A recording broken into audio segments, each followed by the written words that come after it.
Okay, so it's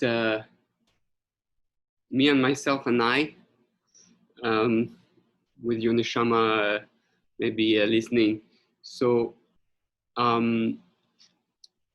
nobody was able to make it today, neither physically, neither virtually. So I want to mechazek the olam, give you words of inspiration.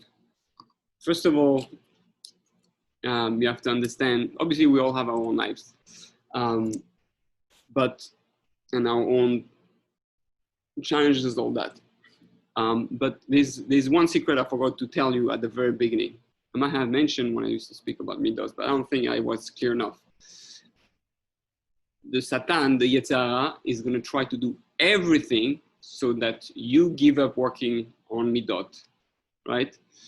And every week, whatever midah you choose, he's going to do everything so that you fall at the beginning of the week, especially like in the week of on purity. You're going to have the worst thought or do the worst thing at the beginning of the week, and you're going to say, how can I work on the cute the rest of the week?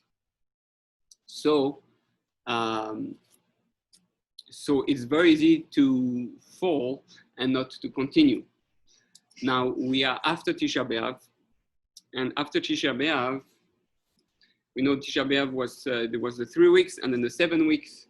The 3 weeks correspond to the 3 sfirot of the head, and the 7 weeks now of constellation is 7 weeks correspond to the 7 midot of the body. And we are now in the 7 midot of the body. We already started with the cute, but we have to change. Okay, Tisha B'Av is telling us we still destroyed the Bet HaMikdash this year. What's the Bet HaMikdash? Is ourself, is our body, right? Our body is a Bet HaMikdash. We destroyed it again. We were not successful to clean it enough, to elevate it enough, to receive the Shekhinah in us, to receive the Shekhinah in the world, to reveal it. So what we have to do, we have to make sure we work on ourselves. And that's the preparation now to work to change, to see a change, so that when Rosh Hashanah comes, we are new men with a new creation, right? A new year. So hopefully you don't give up and you decide to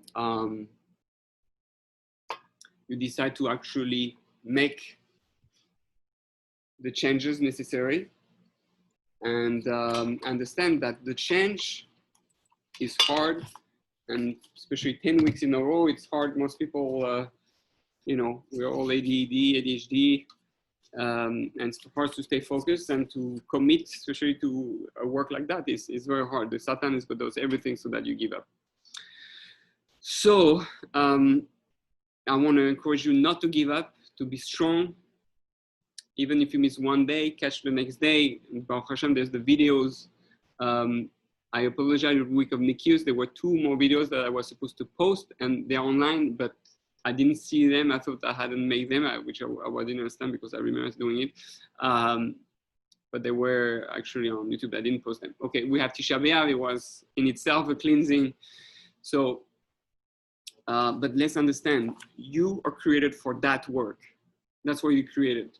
You were created to change your character traits. That's why you exist. So not paying enough attention to it shows your distraction in this world, okay? And this has to be your main focus,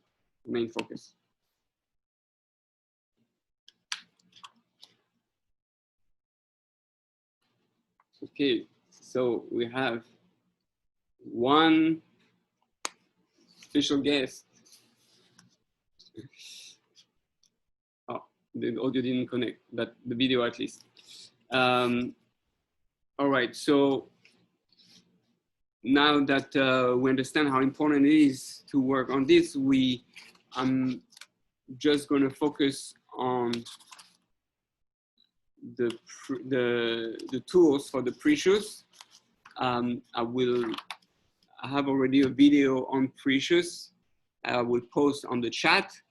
Right now, I'm just going to discuss some of the tools And like that, we'll go straight to the point. And the shorter the videos, the easier it is. Okay. So Prishus is separation, right, and distancing. Social distancing, that's real Prishus social distancing. Oh, that's why you couldn't come. Say, enough of Corona. We have to do even more Corona now with social distancing. So that's why it became hard. Okay. Oh, now you can hear me. All right, good. So Yes. I was just saying that I will post the video on the cues that I prepared already before, and now I'm just speaking about the tools. Yeah, I was saying, I think the reason why people didn't want to come so much today is because they heard it's Prishus, the 5th week, the 5th step, and Prishus, the separation is even more social distancing. So it's like more Corona experience. They got scared, so they didn't come. Anyway, so what tools can we use in order to achieve the level of Prishus? Okay, so number one, to ask Hashem for help.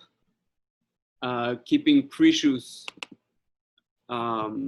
with your own words every morning,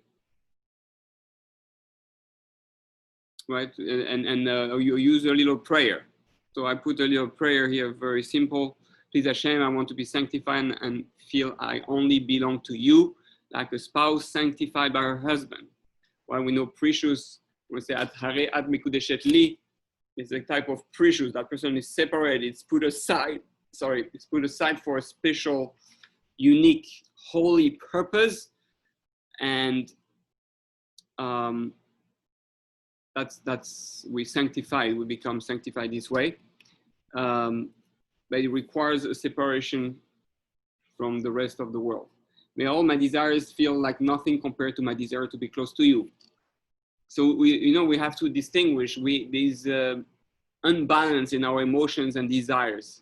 The strongest desire and emotions that we want, the one that should be the main thing of the day. So Charlie Harari was speaking about that. Like our main focus of the day, like what bothers you most of the day? What drives you most of the day? What it is that it's your main concern of the day. Main concern, main desire, main thing that just like, I want to get closer to Hashem. I want to feel God. I'm going to put it in a very raw terms, a very whatever, down to earth, whatever. Teenagers' way of thinking is like, I'm thinking of that girl all day long, right? I'm thinking of having sex all day long. That's really how we should almost be like that with Hashem, okay? I mean, that's for men, very much like that. A woman, I don't know, she thinks of chocolate all day or I don't know where, or, going on a nice 5-star vacation. But so what's the thing that drives us most of the day? What's the thing that is mostly bothering us, that what we do everything during the day? What can't you wait? I can't wait to see my show tonight. I can't wait to be in my bed tonight. I can't wait to just eat my dinner tonight. I can't wait to see my family tonight. Well, it should be, I can't wait to spend more time with Hashem and learn about Hashem tonight, right? I mean, we say tonight, but really should be all day. But what drives you to do anything you do? What are you waiting for at the end of the day? What's your dream? What's your biggest, again, we have to see what's your main motor. Why do you even wake up in the morning? To go work? That's your main desire? No, I go work. Why? Because I want to be close to Hashem. So, okay, you got my point. Now we say, help me be aware that any physical pleasure, oh, it's part of the prayer. Sorry, this is our prayer. It's also part of the prayer. I don't know, I disconnected it here, but on the chat, I'll put it as one. Help me be aware that any physical pleasure I desire awakens my Yetzirah too. And therefore, may I have the discipline and clarity to only use this physical world for my needs to be healthy, alive, and do your will, as well as to be able to spend most of my time learning Torah, meditating about you, and doing mitzvahs. again, that's connected where we say, I'm not so interested in the pleasures of this world. Yeah, I'm taking what I need. Okay, my Yetzirah wants to do this, we do that. But okay, as soon as I have basic needs, I don't want any more or to use that Yetzirah for that. I want to now use most of my desire. And let's understand that all the desire of the Yetzirah for sex or for food or for jealousy or all that is really rooted in the desire for Hashem. It's like, oh, you feel that desire, you feel that passion, that physical drive. That's what you're supposed to feel for Hashem. Okay? So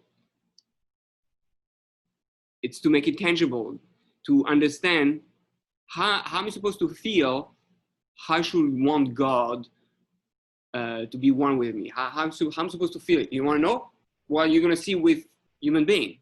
That's why you need to get married, so that you can experience in a human being and then feel it with Hashem. That's when you need to eat food, because you need food. You know what the desire when you're hungry. That's how much you should be hungry for Hashem's Torah, which is the food of your soul. Okay? So you need to experience into your body, into your emotions, then you can experience this towards Hashem. It's all a practice. But it has to be felt from my neshama, the deepest spiritual, my thoughts, deeper level, to my body limbs, all the way, all the sphere, the whole thing. So that's why we need to do things as low as whatever animals do, physical stuff, because it has to be from head to toes, from heaven to earth. Okay, give me the clarity to put strong but healthy fences, so as to not fall into sin, especially in the areas of food, sexuality, clothing, and entertainment, relaxation, and socializing. So Prishus is putting fences, but healthy fences. Like we see when we speak about Prishus, it says different fences. And well, they say ideally they should go, do I put it here? You should speak with your rabbi about making sure you take healthy fences. Sometimes we're too strict on ourselves. That makes us fall. Sometimes we're too lenient. We don't put fences. We have to know there's healthy Prishus and negative Prishus. May all my self-imposed restrictions help me come closer to you and not distance you from me, God forbid. Without your help, Hashem, I know I cannot defeat the evil inclination. So Hashem, help me fight it and be a winner. I don't know how to pronounce it. Amen. So, yeah, it's a fight. I was thinking of the Share Kedusha, the Share Reshis Chochmah, and Share Ahava, who says that we need to, that someone who has never tasted the sexual temptation. I forgot even if he says if he sinned with sexual, he fell with the sexual temptation. Doesn't know what it means really to be crazy. He's not going to have the tool necessary to be crazy in love with Hashem. You understand when Hashem says, I'm jealous, or right? Hashem says, I'm jealous that you love other gods. So that type of thing, meaning that all the experience of life are here to teach us about our connection to Hashem.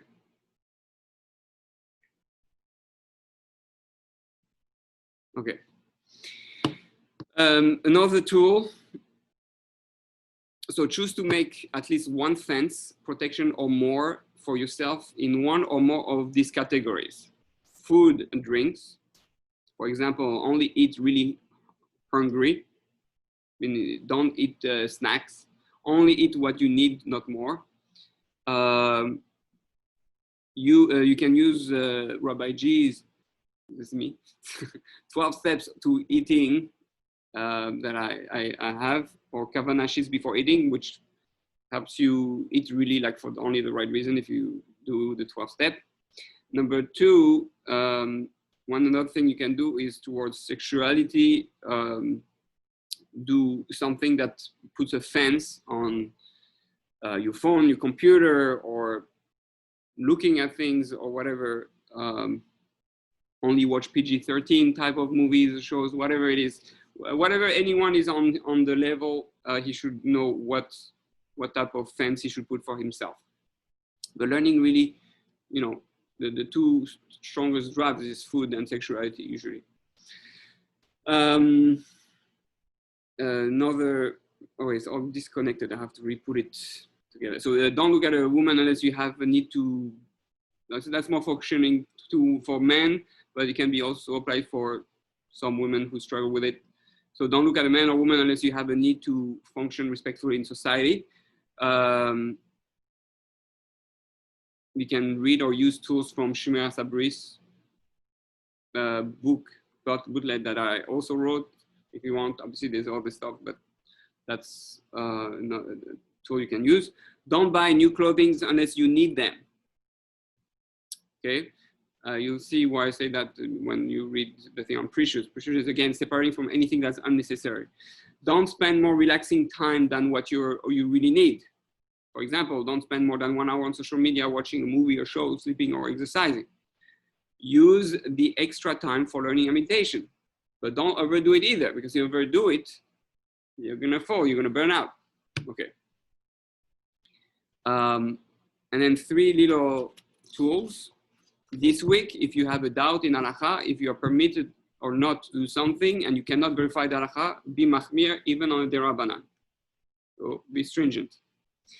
Read, so meaning you Prishus, you separate yourself, you distance yourself from falling into something that might come to give you a desire or make you fall. Okay. Number 2, read a few lines every day from Prishus, the chapter from the Messilas Yesharim or from the book Amaspik of the Hashem, the son of the Rambam, but that's, I believe, part of the videos I have during the week. It's going to be on that. And number 3, listen every day to the other videos for this week on YouTube from me. Okay, so sorry, I spoke a lot about me today with all the books and all that. I guess I'm working on doing Prishus with my ego, so I was challenging myself here. Anyway, so thank you to our only guests for participating. And Bezat Hashem, I want to post that. And again, if you to listen to the thing on Prishus, which is actually not so long, I'm going to put it on the chat. So you have all the ideas of what Prishus is more in depth. And God willing, hopefully you all be able to mechazek yourself, strengthen yourself, and I'll see you all next week, God willing. Thank you, and see you soon. Bezat Hashem.